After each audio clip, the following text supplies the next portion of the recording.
Welcome to the I Create Daily podcast. I'm Leora Alderson. And I'm Devani Alderson. We're your co-hosts on this journey of creativity and productivity. I Create Daily is for artists in every genre of creating, from musicians to writers, crafters to inventors, bloggers to entrepreneurs. I Create Daily is a movement for creators serious about your art. If you're into creating anything, this podcast is definitely for you. Thank you so much for joining us on this journey. Hello and welcome to another episode of the I Create Daily podcast. This is a movement for creators serious about their art, and I'm Devani. And I'm Leora. And our guest today is Mark Asquith, a serial entrepreneur who started several businesses which have led to his primary focus today, that of helping other entrepreneurs and podcasters grow their businesses. Mark is co-founder of a podcast hosting company called Podcast Websites, which is the podcast hosting company we use. We interviewed his partner, Kieran McKeefrey, a few sessions ago. And Podcast Websites is an awesome company with everything podcasters could need from A to Z and with the best customer service you could ask for. So Mark is excellent at branding, as evidenced by his fantastic, maybe sometimes fanatic, but fantastic personal brand, Excellence Expected, where he consistently hosts free weekly coaching sessions and the 7-Minute Mentor podcast. Welcome, Mark. Thank you very much. Appreciate it. That's a wonderful introduction. I did stumbling, so it's like I want to get it all out because you're doing so much in the world. Your journey has been amazing in so many ways, and in particular from the area. And well, let's start first with where you're hailing from at this moment. You're in the UK. Yeah, I'm in Sheffield, in the UK, north of the UK. Yeah, right up here in Sheffield, and kind of 2 hours away from London. So we're not quite in the mix of things. Okay, great. Well, there's a little bit of a delay some of the time. So for people listening, just know that, that there may be some delay. That's fantastic that we can speak to each other from around the world, and it's not always perfect, but it's the best we have. So it works. So your journey has been very, in a way circuitous, but at the same time really direct. So I should say, because when you started, well, just tell us, you start with your origin story of, we know it, we're familiar with it, but our audience may not be, of what started your entrepreneur journey. So I was kind of the usual corporate story, got a little bit bored of corporate, left that really early at age 23, actually, which is before most people leave corporate. I got a little bit bored before most people do. So that was 23. And it was a funny thing, actually. I went instantly from like 20 grand a year to being a contractor, a trainer, and a project manager, and a digital kind of expert for the MOD, Ministry of Defence, and so on. And that jumped me up to like 150, 200K a year at 23. So I went from like 20 grand a year to almost 10x in my salary. And it was ridiculous. It was silly. It was really silly. I didn't know what to do with that money, and I just got bored of that as well. So it made me realize really early. Okay, yeah, so it's an interesting story. I sort of left corporate at 23, which is a little bit younger than most people do. When it comes to leaving corporate, I kind of got a little bit bored of that early on, where most people leave it a little bit longer. I sort of made the jump a little bit sooner. I don't know why, really. Just didn't like the control element of it. People were able to dictate what I was allowed to earn and where I had to be and how I had to dress and what I had to do during, what is effectively 60% of the time that you spend in your life is working. Certainly, any time under the age of 65, you spend all that time. And I thought, how can I spend all this time being told what to do? It was ridiculous. So then I quit the job and then went into contracting, where I get freelance work, and I was on a day rate and I was getting paid by the day. And I did digital training, became like a digital expert for things like people like the Ministry of Defence, so the Armed Forces, and the National Health Service, and some of the banks, some of the big corporates. But I was going back into corporate at, 10 times the amount of money I was on before. So at 23, I went from 20 grand a year to about 180 to 200 grand a year. It was, like I said, it was ridiculous, a silly amount of money. But it was valuable because I learned early on that the money is not really the motivator. Like, I like having money. I think anyone that says they don't is lying. I think it's helpful to have it, and I think it gives you the space that you need. And it made me see early on that I only needed a certain amount of money. I didn't need to sell all this time for 150, 180, 200 grand a year. So that's when I stopped doing that. I actually quit that as well. I was like, nah, I'm just going to leave this money. I don't want to do this. And that's when I set up my own web business and went back to earning next to nothing for the first few years of a digital business. So that's kind of my journey in a nutshell. You know, there are lots of more foibles to it, a lot more idiosyncrasies and little bits of tales that go on in between that. But broadly speaking, that's what I did. Corporate, then earned a pile of money doing freelance, and then came back to my own business because the money's not really what it's about, you know? Right. And your side gig became your main gig, right? At some point?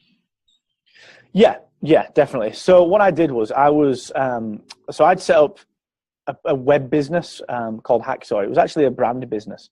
And what happened was we were working all over the world. We were working with Adobe. We were working with the Art Directors Club in New York.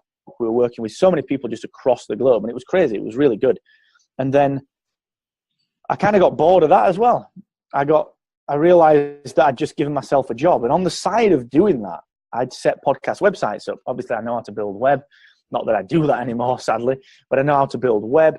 And I'd set my podcast up, and there was this massive gap around, holy crap, why is it so hard to build this platform? If you're a podcaster, why can't we make this easier? So we set podcast websites up, myself and John, and Kieran came on really early, like day one. And we set that up.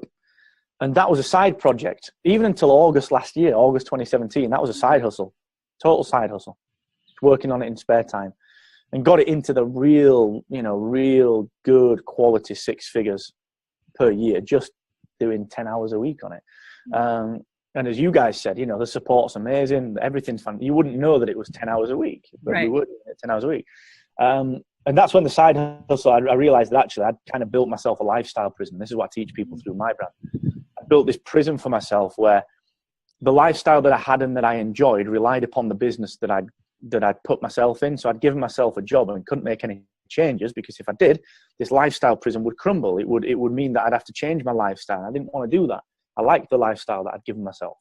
So I set about leaving one business, the design business, and transitioning fully into podcast websites by changing how I applied the knowledge that I'd built over the last 15 years. So that's the background to that one. You know, podcast websites is now a full-time thing. It has been since August last year. And yeah, you know, we're just growing daily, which is kind of fun. So yeah, it was good. It was an interesting transition. That's awesome.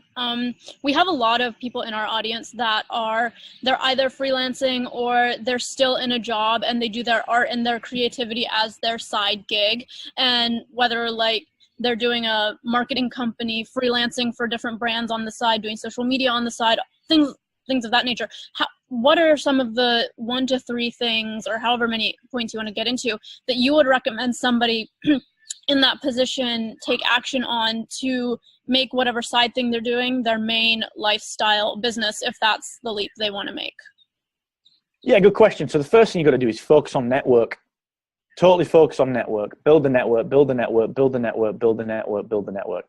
Just go out there, attend the events, see the people, talk to people, do a podcast, do a blog, build your Instagram following, but do it in a personal way. Build your network up, because people are going to commission you. It doesn't matter what happens.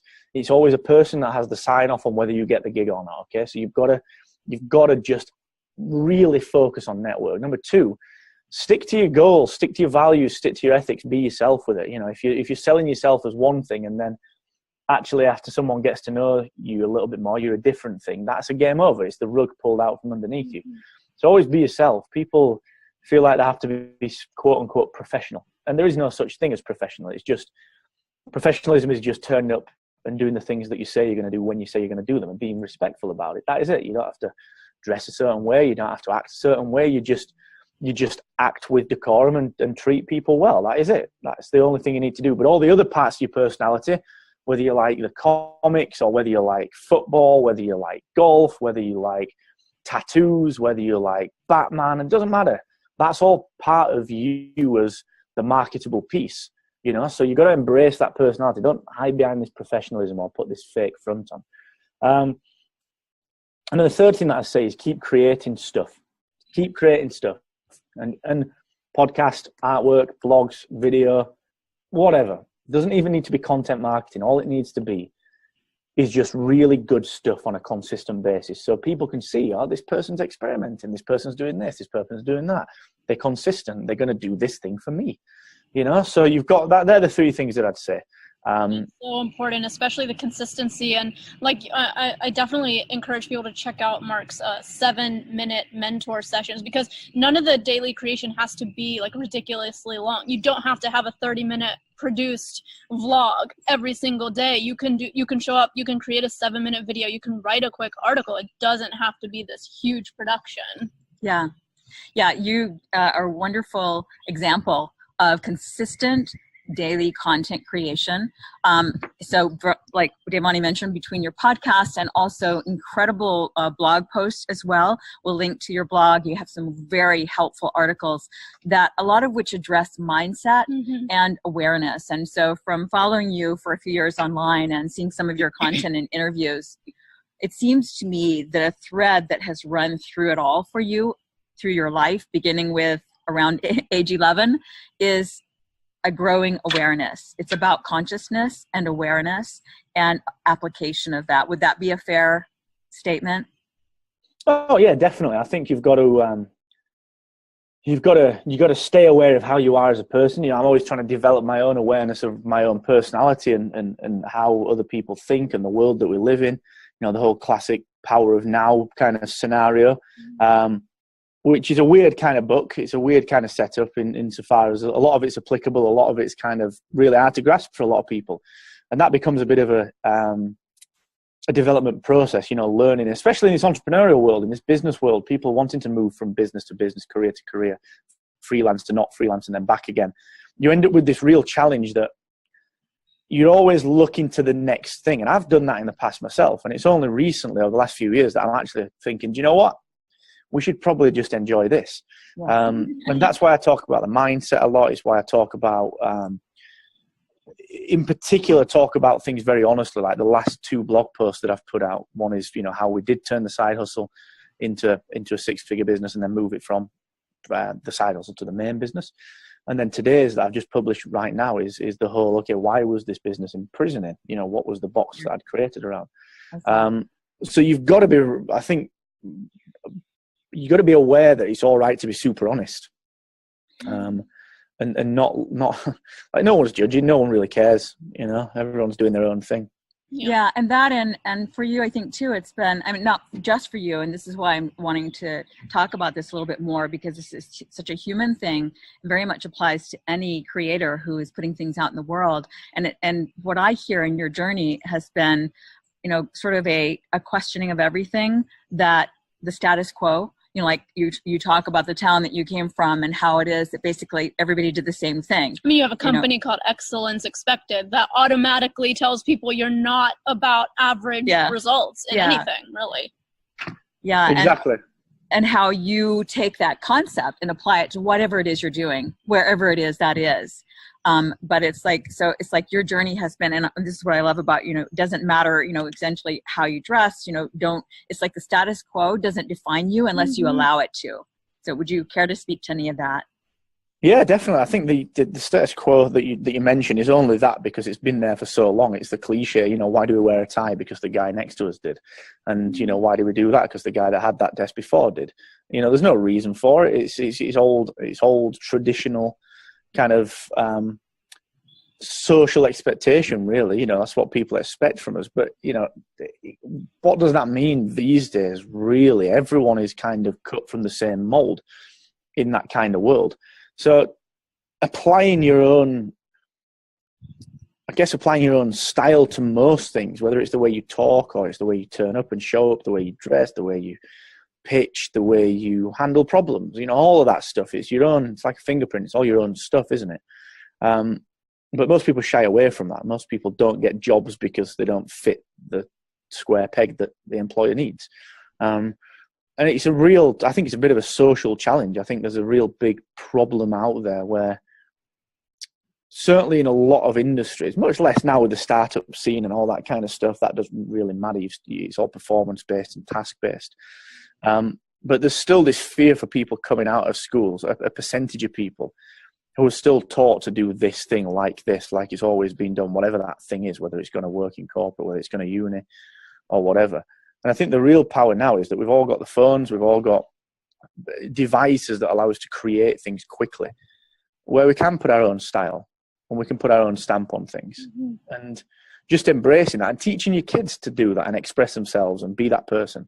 And teaching your nieces, your nephews, and your friends' kids, and your friends, because they don't quite get it. You know, I think that's our responsibility to be able to do that. You know, and you only got to look at like the whole YouTuber thing. What do you want to be when you grow up? A YouTuber? Like, how's that even a thing now? And it's because expression it's all right. Everyone's happy with people doing that these days. So why are we still taught to earn a living? We've got to do this stuff. Yeah. You know, it's a very interesting challenge, I think, that the society is facing. Do you feel that you personally have mastered or come close to mastering just being completely okay with being so non-status quo according to what the world thinks? And then sort of a second part of that question is, are there any circles that you run in now where you feel like you still have to level up, or there's something that you feel insecure about? It's a funny one, actually. It's a funny one. In fact, just give me 1 second, guys. For some reason, I'll start answering that question in a sec, but my next meeting has just changed the appointment, and I want to make sure that they're not just turning up. No worries. That's totally fine. This is life, guys. Yeah, that's right. It's real time. What's just gone on there? I don't know what's gone on there. Let me just sort that. Right, so sorry, because they'll just appear on the Zoom and it'll be a nightmare. No worries. We'll pause it. Mm-hmm. All right. Good question about the status quo. So yeah, I'm comfortable with that. You know, I'm comfortable with that. It takes a while to get comfortable with it, and I think it's only the last few years that I've become comfortable with it. And it definitely acts as a filter. People do have preconceptions based on how you turn up and how you are and how you talk and how you deliver things, but it's kind of nice. It pre-qualifies them, you know. From our side, it's cheaper marketing. Pre-qualifies people. If they don't want it, that's fine. They don't want it, that's good. It saves us a bit of money. But yeah, I get it with some circles. You know, there's still certain conferences that I'll turn up and I'll dress a little differently. I might smarten up a little bit, and that's mainly because actually, it's a funny one. It's usually because people in that scenario are already taking in so much information that if they had to get over another fact, it would probably disengage them. So what I mean by that is that they're turning up to a conference and they expect everyone to be kind of in the same vein and so on and so forth. And you want your content that you're delivering to be absorbed as quickly and as evenly as possible. So if they've got to get over the fact that actually you are going to show up a little bit differently, that actually can be a bit of a blocker. It's not to say that I'd change everything that I do, but I just might take my hat off. I might just not wear a hoodie. I might just wear a t-shirt. And it's only little things, but it's like the degrees to which you'll go to, the lengths that you will go to be yourself. You know, you just roll it back a degree and then you roll it back a degree. That's what I mean by that. Yeah, it's sort of like taking your hat off at the dinner table. It doesn't change you as a person or who you are or what you're going to talk about. It just means, hey, this is one of the societal rules that's kind of acceptable to keep in mind. Exactly. Yeah. So excellence expected, like that sums it up. It sums up what you do and what you teach. And it just is such a profound statement that really it invokes it in yourself and those whom you associate with daily. And it makes it so, it makes it so part of your life, because it's not like I'm achieving excellence. It's excellence is expected every day now. And you do, like, I think one of the things that you may have garnered from, or else it's just part of your personality that you gleaned from your corporate years, is that you are very productive, very prolific, and consistent. Mm-hmm. So like every week, every day we get emails from you. Every week you got you offer the free coaching to your tribe, and you have the Ask Me Anything, on this coaching session kind of thing. So any of that you could elaborate on, like how, because a lot of creators struggle with consistency, and that's something that you have nailed down. And it seems to me that, again, part of that is that you've invoked it in your life by your thought process, by your mindset, and by what you say you want to do. Yeah, it's it's a constant struggle, to stay updated with things. There's always so much more that I want to do. I actually don't think I create that much stuff when it comes to the Excellence Expected brand, and certainly for podcast websites we could create a heck of a lot more. But you've got to kind of pick your tasks. You've got to pick your battles a little bit.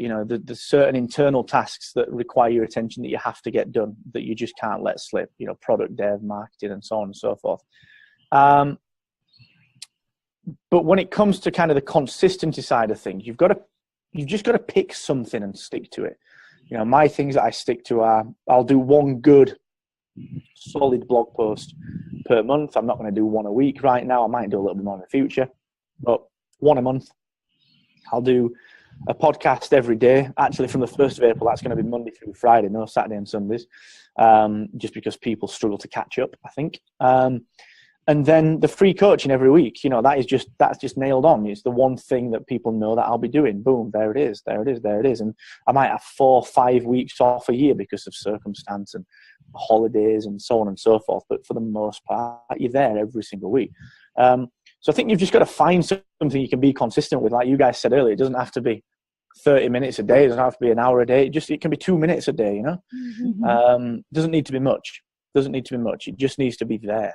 You've got to pick what you're delivering and why as well. You can't just turn up and do a live about making your breakfast or do a podcast about something that isn't going to help people. You've got to do something that's going to add value. Right.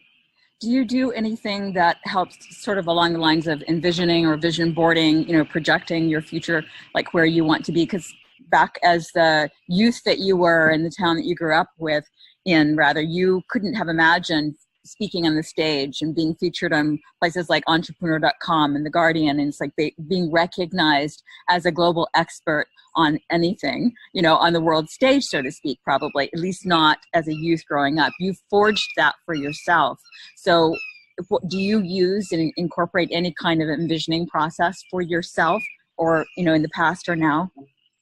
Honestly, not really. It's more about how I want to feel with things. Like I like stuff, I'm a bit of a tech geek. I'll buy tech gear and all that sort of stuff. But overall, I'm not motivated too much by money. Like I said, I like it, and I think everyone needs enough money to not worry. But my thing is, I'll just buy little bits of tech stuff. I just like that. So what I mean by the reason I'm saying that is that I don't want to live on a beach somewhere. I don't want to do any of that. I just want to feel like I can do what I want when I want to do it. And if that looks like it looks today, that's cool. If it doesn't, fair enough. But what I do is I'll set goals, I'll set visions for the year, for the next couple of years, but only very broad strokes. There's not like a picture of a boat on a vision board somewhere, or a picture of a first class passenger jet or anything. There's none of that on there. It's just, I just want to make sure that I'm enjoying what I'm doing. That's the main thing. That might be a little against the grain. I think a lot of people that do it or who have some success are very specific on, okay, I want to do this thing. But for me, it's how I want to feel. I'm specifically keen on, I want to feel like I can do what I want when I want to do it and enjoy doing it, Yeah, well, no, that makes sense. Yeah, and it's a great point because when people create, the visioning process or a vision board doesn't have to be a thing to procure. It could be, in fact, it's best when it is an experience as well. But one of the ways that, there's never one way, as you well know. And one of the things that you described is, the kind of life you want to have, the experience you want to have. And that's usually when people say, I want the boat or the yacht or the house. What they're really going for is a feeling, is an experience, is a sense of freedom to live the life they want to live, whatever that is. Or the lifestyle they think comes with, or the emotions they think come with all of that lifestyle. And what I like about what you just said, though, is that,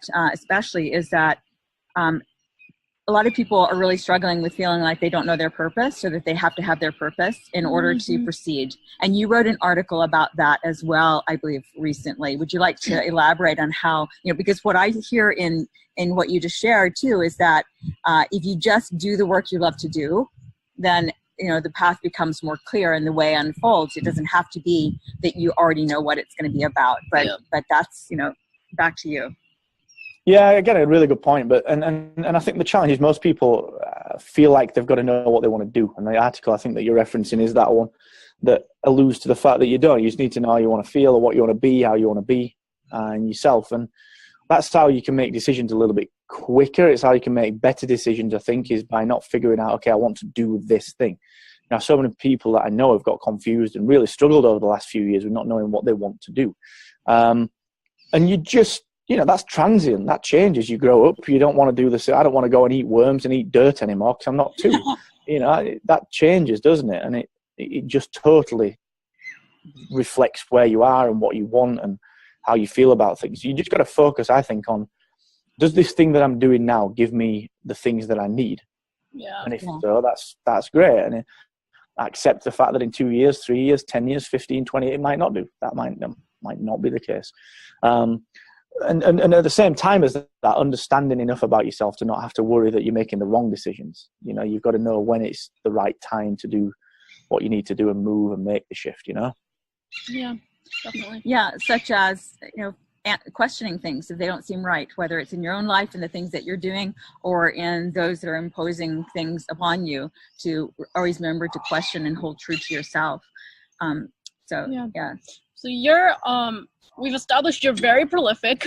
You feel good about your life. You have awesome companies from Podcast Movement to Excellence Expected. You guys recently launched a new podcast community platform. You used to have a Facebook group, and now it's the Educational Forum and Education Learning Center. I'm sorry, I'm blanking on the name, but we'll link to it. So are there any areas that you're currently struggling with, whether it's emotionally, on the mindset side, or in business? Yeah, so what you were referencing there, I think, is the Podcast Success Academy, where we moved it across. So I think the only thing that we're struggling with at this minute is a period of growth. We're very busy, and my time is becoming very, very limited. I mean, super limited. So it's a period of recruitment, finding the right team members for the next 5 years. We've had a big change in that one of the team members is actually leaving to go more freelance and do a little bit of work on that side of things. So it's a challenge. It is a challenge to be able to stay stable through these periods. They happen once a year, where you're going up and up and up, and then there's a pinch point, and then you've got to make some changes, or you've got to go through that period, and it becomes harder for a little while, and then it becomes easy again. So it's just understanding that that's a cycle. I think that's the key thing, is that physically, emotionally, mentally, and also from a business perspective, it all ties together. You've got to be aware when you're in these periods and deal with it on every front as best you can. And all the things that you create, what do you love most? Depends on the day.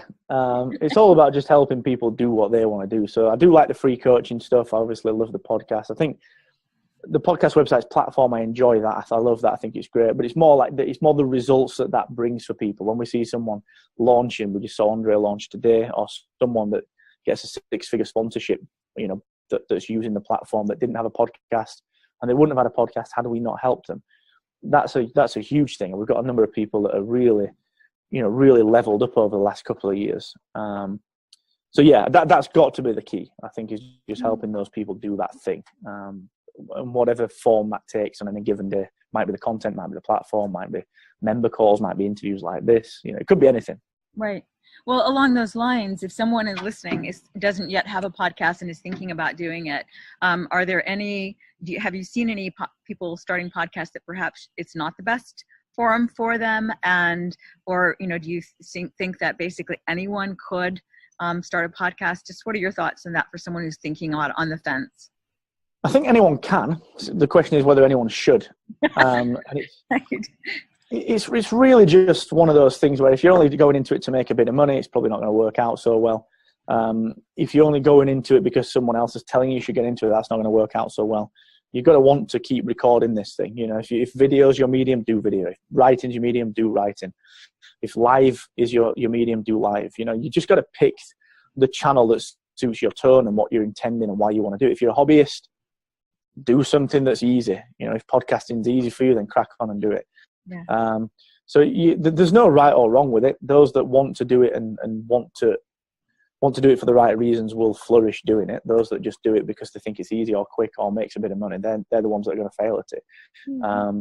So that I would say go into it with the right mindset.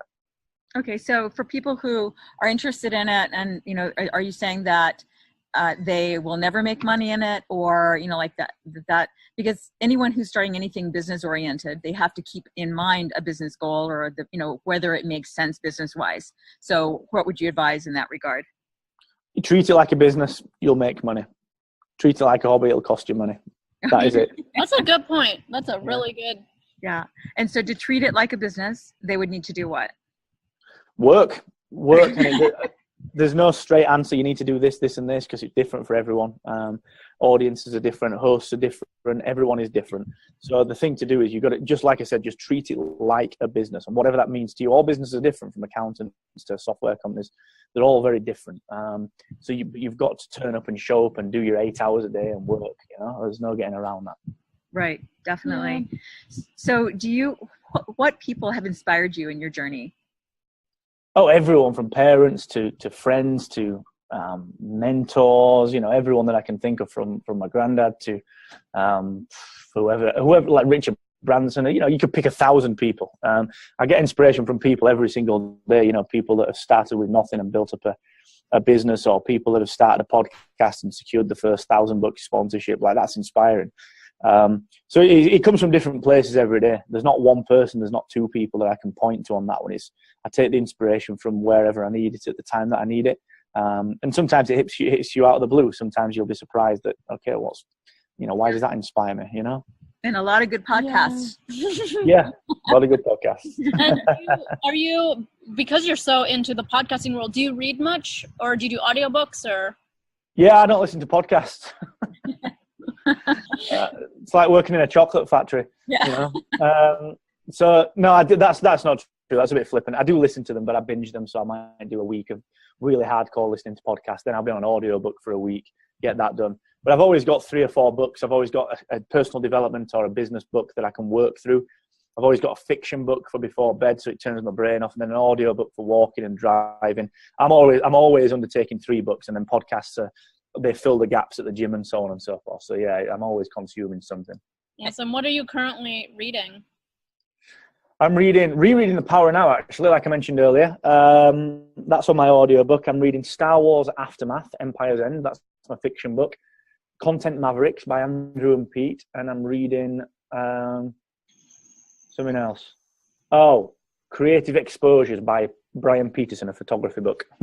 Fantastic. Awesome. Okay, we'll definitely put those on our list. In closing, do you have any final thoughts to share to a creative audience of people from artists, painters, writers, entrepreneurs? Just focus on creating one fan at a time. It's not about the size of the audience, it's about the quality of the voice that they send back to you.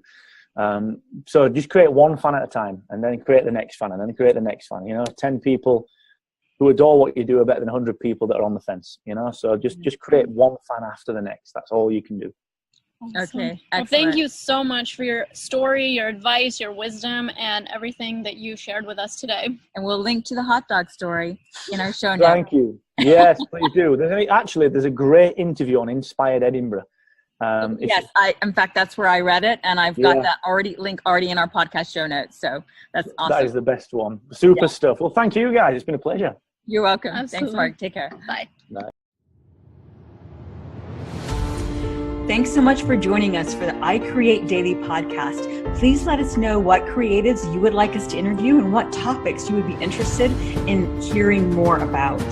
And if you enjoyed this show, please leave a review on iTunes. We value your feedback. We read all the reviews, and it just helps us get the word out on the I Create Daily podcast. Thank you so much. Thanks so much.